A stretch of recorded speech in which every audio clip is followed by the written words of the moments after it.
With Jody Madeira, law professor at the Maurer School of Law at Indiana University-Bloomington. Warm welcome to the show. Thank you so much for joining us. Thank you. So, Professor, we can't talk gun control without bringing in the National Rifle Association. How much clout does the NRA still wield, especially with the U.S. midterm elections coming up later this year? Well, we can't underestimate the amount of clout that it actually carries. It donated $16 million together with the Gun Owners of America in 2021, and it still grades politicians on a scale from A all the way down to F. And I think that, legislators believe that these grading systems make or break elections, and so they will vote in accord with NRA policies still. And we all know about the financial woes of the NRA. Plus, the New York Attorney General is in the midst of a lawsuit accusing the NRA's top executives of illegally diverting money from the organization. How do you see all of that playing out in the courts?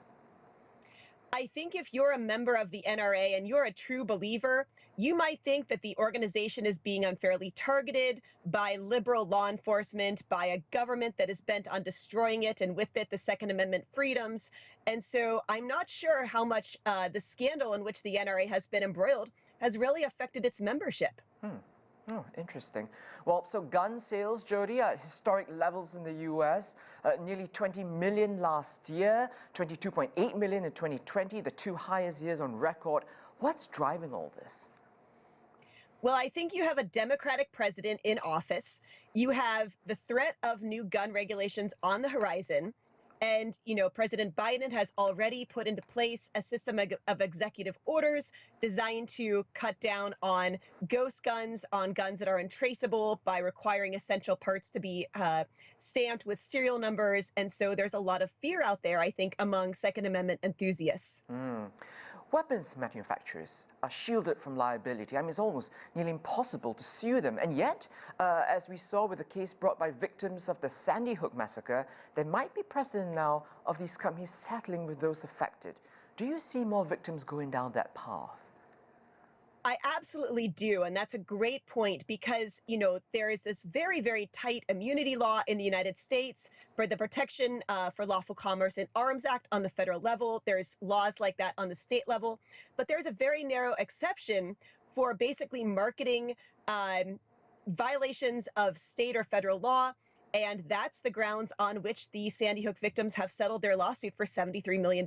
Definitely an important precedent. Right. And, like we were already seeing a family in Uvalde, starting the legal process, not really a lawsuit yet. I think it's exploratory at this stage. Do you think it'll have any success? I do, based on the theories, and I think there's a number of different theories. Of course, every case must be taken on its own merits, but I predict, very similar outcomes for the victims and victims' families who pursue these same claims in subsequent suits. So what's the outlook then for gun control legislation, federal ones? Despite pleas from the president, do you see any of it going through Congress? Well, there's a lot of bipartisan committees currently meeting both in the Senate and in the House. The Senate's having actually a hearing on gun violence June 15th. They already have a federal package based on increased funding for mental health services, boosting school security, expanded background checks, incentives to pass red flag laws, safe storage.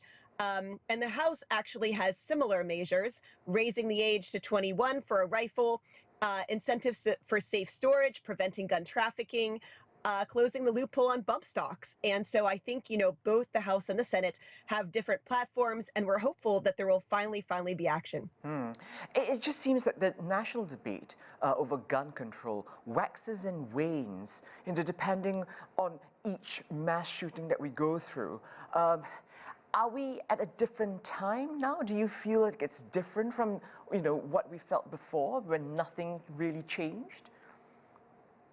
One of the things that's heartbreaking is just as the cycle for gun rights enthusiasts is to go out and become kind of panic buy firearms, on the gun control side, there's this, cycle of hope and despair as there's so much advocacy that goes on right in the wake of these violent acts. And there's been 17 shootings actually since Uvalde, and that's unthinkable. And yet this incentive fizzles out. And so I haven't seen this kind of action on the federal level to date, though. And so I'm very hopeful that there finally might be some